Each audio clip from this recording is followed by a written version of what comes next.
सी के सांसद और 1983 में देश को वर्ल्ड कप जितवाने वाली टीम के सदस्य कीर्ति आजाद से तेज तर्रार नेता हैं, प्रवक्ता हैं पार्टी के। आप सभी का स्वागत। कीर्ति जी, मौका अच्छा नहीं है कि मैं आपसे बात कर रहा हूं। बंगाल में मुर्शिदाबाद में दंगे हो गए।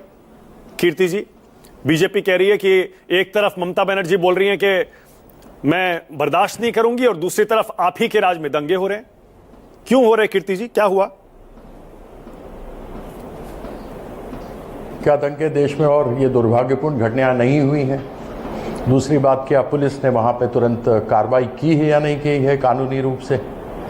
इस विषय पर मैं क्या कह सकता हूँ? जहाँ दंगों की बात हो, दंगों पर तो कोई कुछ नहीं कह सकता है। दंगे देश भर में होते रहे हैं, हुए हैं, दुर्भाग्यपूर्ण हैं। और अगर दंगे हुए तो उस दंगे के ऊपर तुरंत सरकार ने उसके ऊपर नियंत्रित किया। नहीं, आरोप बीजेपी का यह है कि ममता बनर्जी उकसा रही हैं अपने राज्य के मुसलमानों को, उनको भड़का रही हैं कि केंद्र सरकार जो कानून लाई है आपकी जमीनें छीन लेगी, इसीलिए ये दंगा हुआ है। देखिए, बहुत दलीलें दी गई, हमारी तरफ से भी, पार्टी की तरफ से भी दलीलें दी गई। आप मुझे बताइए कि हमारा कोई मंदिर हो और उसमें अगर कोई गैर हिंदू आकर के ट्रस्ट में बैठ जाए तो क्या वो उचित होगा? आपको या हमें अच्छा लगेगा? नहीं लगेगा। उसी प्रकार से जिस प्रकार से गैर मुसलमान वक्फ बोर्ड के अंदर डाले गए हैं और जो मंशा है उसको देखते ये बात कही गई है। और जिसकी जो संपत्ति है, चाहे वो हिंदू हो या मुसलमान, सिख हो या ईसाई, उसकी संपत्ति तो बचानी चाहिए। अब भारतीय जनता पार्टी जो आधा पका हुआ सनातन धर्म बताती है, सनातन का इनसे मतलब पूछ लीजिए तो इनको मालूम नहीं होगा। सनातन मतलब सदैव नूतन, सनातन जो कभी अंत नहीं होता है, वो है सनातन। सनातन का एक बार महाभारत में बात आई है, अन्यथा धर्म है। हमारा धर्म क्या है कि सूर्य, चंद्रमा, जलवायु, अग्नि, पृथ्वी, आकाश, इसकी पूजा करनी है। यह लोग आधा पका हुआ, आधा कचा हुआ, यह अपनी तरफ से भाजपा का धर्म बना देते हैं। हमारे यहाँ देवी प्रधान है, पहले देवी का नाम आता है, फिर देवता का आता है। चाहे वो लक्ष्मी नारायण हो, राधा कृष्ण हो, गौरी शंकर हो, सीताराम होना चाहिए तो श्री राम करते हैं, सीता माँ को लेते नहीं। तो इनसे आप बातें करते हैं। ये लोग जिनका एक मुस्लिम एमएलए नहीं, जिनका एक मुस्लिम एमपी नहीं, वह दूसरे धर्म की बात करते हैं जो अपने धर्म को बिगाड़ के बताते हैं। और जिसकी जो ज़मीन हो उसको वो ज़मीन उसकी सुरक्षित रहे। ऐसे यदि कोई भी प्रदेश का मुख्यमंत्री कहता है तो क्या वह हिंदुओं के खिलाफ हो गया? मुझे समझ में नहीं आती इनकी बातें। कम से कम इनको कहो कि पहले अपने धर्म को तो अच्छे से समझ लें, फिर किसी दूसरे के धर्म के ऊपर हाथ डालें। नहीं कीर्ति जी, मैं समझ नहीं पा रहा हूँ। ममता बनर्जी कह रही है कि बंगाल में विभाजन नहीं होगा। प्रधानमंत्री कह रहे हैं ये जो लोग विरोध कर रहे हैं वक्फ कानून का, ये वही लोग हैं जिन्होंने 1947 में देश को विभाजन की कगार पर लेकर गए थे। ये वही सोच है जिन्होंने शाहबानों को हक नहीं मिलने दिया था। तो कौन बांट रहा है देश को? ममता बनर्जी कह रही है मैं नहीं बंटने दूंगी, प्रधानमंत्री कह रहे हैं यही तो बांट रहे हैं।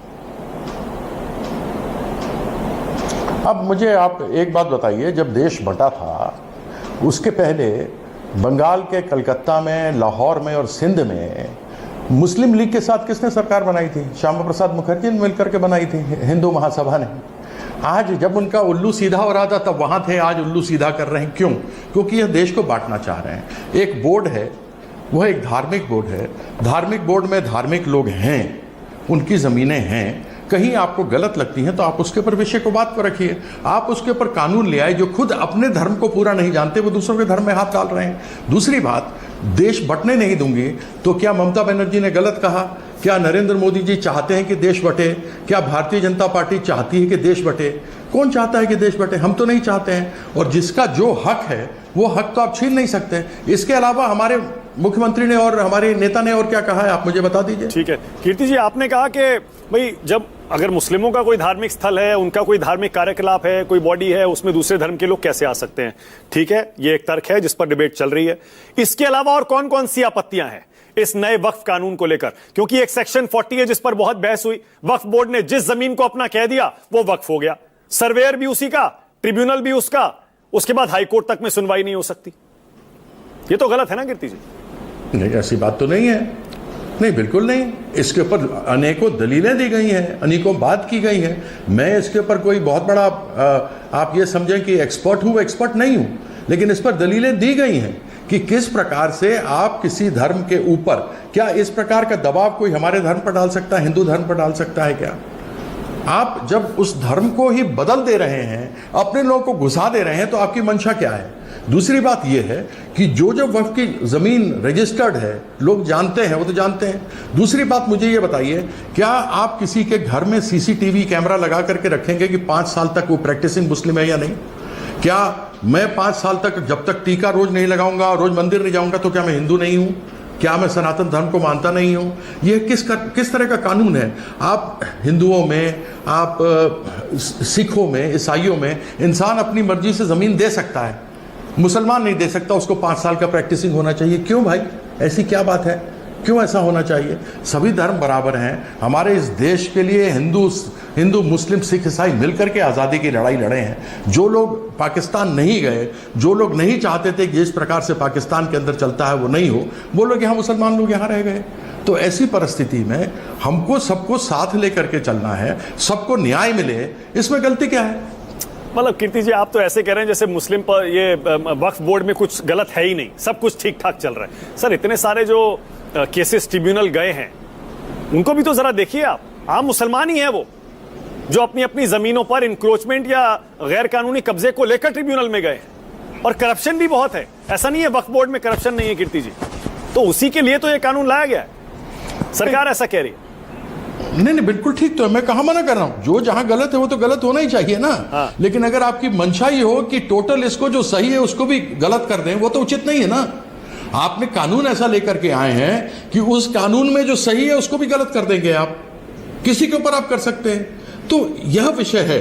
विषय ये नहीं है कि जहां गलत, अगर मान लीजिए मैंने ही कब्जा किया हुआ है जमीन, मैं हिंदू हूं या मुसलमान हूं, मेरे पे केस होना चाहिए क्योंकि मैंने गलत कब्जा किया हुआ है। अनऑथराइज बड़े सारे कब्जे हैं। अब आप मुझे बताइए, आरएसएस कोई रजिस्टर्ड संस्था तो है नहीं, लेकिन उन्होंने कहा अपने वेबसाइट पे कि कोरोना काल में हमने 1000 करोड़ रुपया खर्चा किया। कहां से आया भाई? बैंक अकाउंट है क्या तुम्हारा? तुम रजिस्टर्ड हो नहीं, तुमने राष्ट्रीय ध्वज 2002 तक अपने घर में, अपने नागपुर के मुख्यालय में फहराया नहीं। जिन 4 लड़कों ने किया उनके ऊपर केस कर दिया। 13 साल तक वो तिरंगा झंडा वहां के थाने में बंद रहा। तो मैं भी तो बहुत सारी चीजें पूछ सकता हूं। तो इसलिए मैं ये कहना चाहता हूं कि जिसका जो हक है, जो गलत है जहां वो गलत है। अगर मैंने गलत कब्जा किया, हिंदू ने किया, मुसलमान ने किया, जिसने किया है उसके ऊपर कार्रवाई होनी चाहिए, इसमें गलती क्या है? लेकिन 5 साल जब तक प्रैक्टिसिंग नहीं होगे तब तक तुम जमीन नहीं दे सकते। एक मुस्लिम बोर्ड में नॉन मुस्लिम आ जाए, उसी प्रकार से जैसे कि एक हिंदू बोर्ड में नॉन हिंदू आ जाए, तो यह सब अगर आपत्तियां उठाई गई तो इसमें गलती क्या है? और सब बराबर से एक साथ रहें, किसी का हक न छीना जाए। हाँ। तो ये हमारे देश का कानून, हमारा संविधान कहता है। आप पर और विपक्षी पार्टियों पर बीजेपी का आरोप यह है कि आप सिर्फ तुष्टीकरण के लिए कर रहे हैं इस बिल का विरोध, क्योंकि आपको मुसलमानों को खुश करना है, अपने वोट बैंक को खुश करना है। वरना इतनी असीमित शक्तियां किसी बोर्ड को कैसे दी जा सकती हैं? देश के संसद तक पर दावा कर देता है ये बोर्ड, ये वक्त की संपत्ति है। अब किसने कहा? आप यही तो चीज देखिए, जब ये झूठ बोलते हैं तो सफेद झूठ बोलते हैं। आपने भी कभी पता करवाया कि सांसद के ऊपर दावा ठोक दिया था? आपने पता किया इस चीज का? आप कभी कोई आदमी कुछ बोलता है तो उसको सोचना चाहिए ना। मैं दावा कर दूं कि जिस जगह पर आप बैठे हुए हैं ये मेरा है, तो कल तो ये ब्रेकिंग न्यूज होनी चाहिए ना कि न्यूज 24 जहां बैठी हुई वो जगह मेरी है। कमाल करते हैं आप भी। कम से कम सोच समझ करके तो कोई चीज लाना चाहिए। आप इतने प्रतिष्ठित चैनल हैं और फिर आप इस प्रकार की बात करते हैं। नहीं, मैं तो कह रहा हूं, अरे तमाम तरह के दावे किए गए हैं कीर्ति जी, सिर्फ संसद की बात नहीं है। आपको भी पता है ये दावे पब्लिक डोमेन में है। आप अभी गूगल करिए मोबाइल में, आपको पता लग जाएगा। सुनिए सुनिए महाराज जी, आपने यह बात की कि तुष्टीकरण की राजनीति करते हैं। आप मुझे बताइए, 11 साल में भाजपा को आए हुए 6 साल पहले अटल बिहारी वाजपेयी जी के थे। पहले हमारी 9वीं शताब्दी में शुरू हुई गुलाम वंश, गुलाम वंश के बाद आए खिलजी, खिलजी के बाद आए तुगलक, तुगलक के बाद आए सईद, सईद के बाद आए लोधी, लोधी के बाद आए मुगल। 1000 साल कहते हैं लेकिन 186 साल थे। 1757 में शुरू हो गए अंग्रेज। 75 साल के अपने देश है, उसमें से 16 साल इनके, 59 साल दूसरी सरकारों के। हिंदू को कभी खतरा नहीं हुआ। जब से हिंदू सरकार आ गई है देश के अंदर, तब से हिंदुओं को खतरा शुरू हो गया है। यह मेरे तो समझ में बात आती नहीं है, ऐसा क्यों होता है? अच्छा, एक छोटा सा वो बता दूं मैं, बिल्कुल अभी मुझे याद भी आया और मैंने उसको चेक भी किया। अभी हाल में जो डिबेट हुई वक्फ पर संसद में, कीर्ति जी आप भी शायद उस डिबेट में पार्लियामेंट में रहे होंगे, उसमें सरकार ने इस डिबेट के दौरान खुद बताया कि दिल्ली वक्फ बोर्ड ने पार्लियामेंट के कॉम्प्लेक्स पर दावा किया था। यह सरकार की तरफ से कहा गया है। बाकायदा संसद की डिबेट में कहा गया। और 1970 से यह केस चल रहा है, CGO complex, parliament, Kiren Rijiju ने कहा है ये, और संसद के अंदर ऑन रिकॉर्ड कहा है सर। ठीक है ना, केस चल रहा है ना, जो उचित है वो होना चाहिए। हम कौन सा कहते हैं जो अनुचित है वही होना चाहिए, जो उचित है वो होना चाहिए। अगर गलत दावे ठोके गए हैं तो उसके लिए कानून है, वो होना चाहिए। लेकिन ये तो मतलब नहीं है कि किसी के धर्म के ऊपर आप अपने दूसरे धर्म के लोग को थोप दो। आप 5 साल तक उसको गारंटी, मतलब उसके धर्म पर आप ये बात करो कि 5 साल तुम जब तक प्रैक्टिसिंग नहीं होगे तब तक तुम कुछ ठीक है कीर्ति जी, बस एक और सवाल। ओके, मैं ये पूछना चाहता तो हूं, बंगाल में आप इसे लागू नहीं होने देंगे ना? दीदी तो यही कह रही है। एक बात कही, एक मिनट, एक मिनट, नहीं, उन्होंने कहा अनुचित गलत नहीं होने देंगे, सब साथ चलेंगे। जो गलत है वो गलत है, जो अनुचित है वो नहीं होगा, वो नहीं होना चाहिए। इसमें क्या गलत कह दिया कि हम लोग को सबको साथ मिल करके चलना चाहिए? यह तोड़ना चाहते हैं ना। देखिए, कार्ल मार्क्स ने कहा था, religion is the opium of the masses, where nothing works religion works. मतलब कि रिलीजन जो है यह लोगों के लिए अफीम की तरह काम करता है। जो धर्म है, जहां कुछ काम नहीं करता वह धर्म काम करता है। ये बीजेपी उसके अलावा करती क्या है? आस्था पे सरकारें नहीं चलती, काम पर चलती हैं। और काम में इन्होंने कुछ नहीं किया, न 2 करोड़ नौकरी दी, न 15-15 लाख रुपए हुए, न काला धन वापस से आया, न तो अहमदाबाद बंबई में आपका बुलेट ट्रेन चला। हमारे ट्रेनों में हजारों लोग ट्रेनों पर बैठ बैठ करके जाते हैं, सो किसी को कुछ पता नहीं लगा।